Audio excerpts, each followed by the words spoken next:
Au nom des 300 bénévoles qui œuvrent à la Ligue Île-de-France de rugby, au nom de toute l'équipe technique de Ligue, avec nos 4 techniques de club, au nom de l'équipe administrative de la Ligue et de nos 24 animateurs sportifs territoriaux du programme Quartier prioritaire de ville et zone de revitalisation rurale, je vous souhaite une très bonne année 2022. Alors que dire de la Ligue et des 150 clubs et 8 comités départementaux franciliens qui la composent? Le premier front, c'est bien sûr la Covid. Le défi majeur en ce début d'année est de jouer malgré tout. Beaucoup de matchs sont reportés, mais un match vaut toujours mieux qu'une péréquation. Alors jouons. Le deuxième front, c'est l'économique. Là-dessus, tout va bien à la Ligue Île-de-France. C'est la 5e saison sans déficit pour votre Ligue, signe que nos programmes les plus ambitieux sont financés sans impacter le fonctionnement courant de la Ligue Île-de-France. Il s'agit du plan QPV ZRR. Nous avons 24 nouveaux salariés et peut-être bientôt plus de 30. Il s'agit du plan ambassadeur scolaire, où nous œuvrons avec les comités départementaux volontaires, ou encore du plan pour les Jeux Olympiques et Paralympiques 2024, ou France 2023, où nous prévoyons un bus qui fera le tour des clubs et communes de toute l'Île-de-France. Sur le front du sportif, troisième front, le pourcentage de franciliennes et de franciliens dans les sélections nationales reste très supérieur à notre quote-part de licenciés. C'est notre indicateur. Nous représentons environ 10% des licenciés FFR.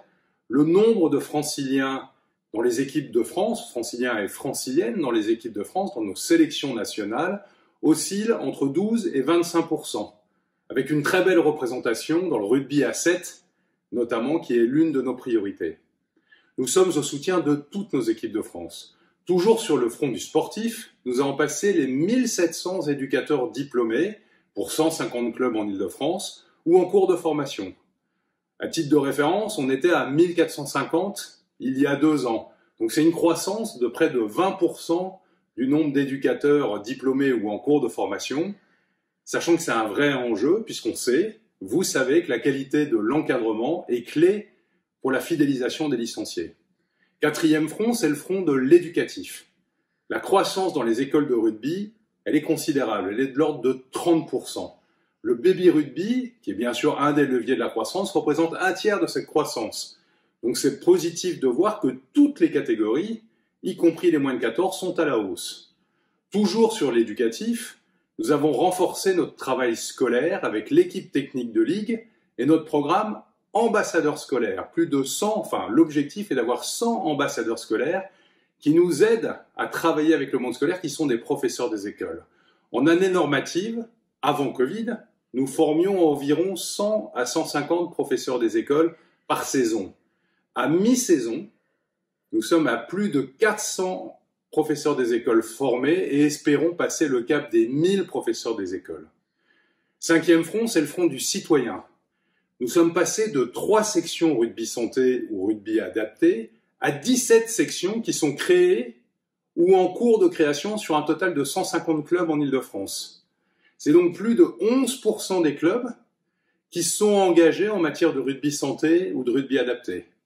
En parallèle de ça, les clubs multiplient les journées éco-citoyennes et peuvent s'appuyer sur le kit de l'éco-rugbyman.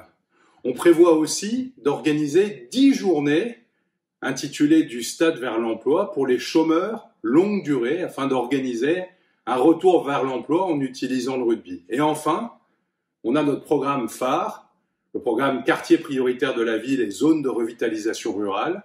Il a permis de toucher près de 10 000 jeunes, dont 40% de féminines. Alors au global, qu'est-ce que ça donne tout ça du point de vue sur le front des effectifs? Les indicateurs sont au vert.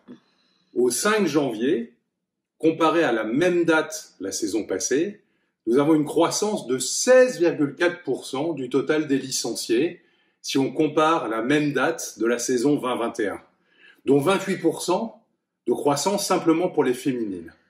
Alors, vous me direz, c'est une saison particulière parce qu'il y a eu la Covid l'année dernière également. Et par rapport à la saison 19-20, on est à plus 9% si on veut gommer l'effet Covid. Dans le détail, les seniors sont à plus 4%.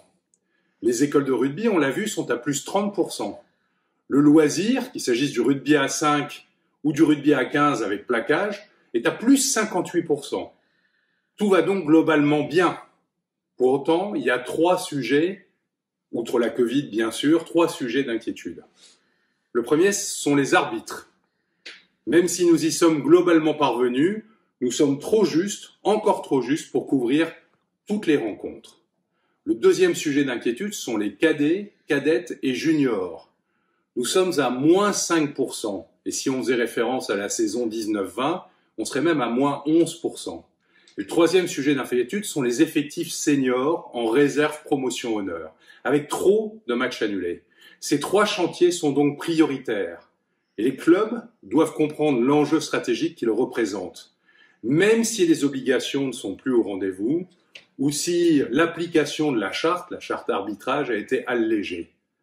En 2022, je nous souhaite de ne rien lâcher pour un rugby investi sur tous les fronts. Le sportif bien sûr, mais aussi l'éducatif et le citoyen.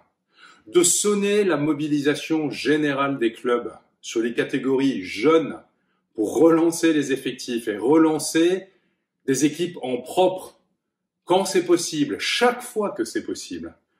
De convaincre un maximum de candidats d'embrasser la carrière d'arbitre avec de très belles carrières à faire.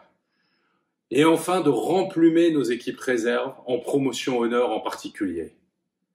Les clubs, les comités départementaux, la Ligue Île-de-France de rugby sont des acteurs sportifs bien sûr, mais sont aussi des acteurs d'éducation et de citoyenneté locale. Cette dimension, j'en suis convaincu, nous donne un supplément d'âme qui doit nous transcender. On ne lâche rien, on ne lâche absolument rien.